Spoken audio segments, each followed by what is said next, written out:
আসলে ওনার overall condition খুবই খারাপ, একেবারে ক্রিটিক্যাল বলতে যা বোঝায় তাই।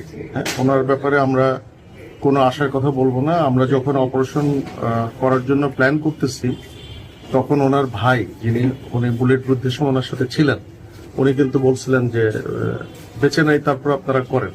কিন্তু আমরা কিন্তু আশা ছাড়ি নাই, তার সাইন অফ লাইফ কিন্তু ছিল। এবং অপারেশনের ভেতরেও কিন্তু আমাদের অ্যানেস্থেশিয়ার স্যাররা যারা ছিলেন ওনারা কিন্তু বলছেন যে পেশেন্টের এফোর্ট আছে। এফোর্ট মানে নিজস্ব শ্বাস প্রশ্বাসের যে শক্তি যেটা।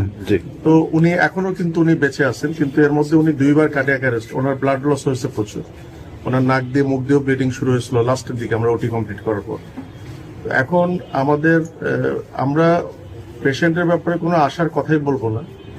উনি সর্বোচ্চ খারাপ অবস্থাতেই আছেন, কিন্তু উনি এখনো বেঁচে আছেন, আর বাকিটা আল্লাহর ইচ্ছা। আর আমরা এই ধরনের ক্ষেত্রে যেটা করি, খুলে ফেলি, খুলে মগজের ভেতর যে রক্তগুলো থাকে ওগুলো আমরা বের করে দিই, যাতে ব্রেন বড় হওয়ার সুযোগ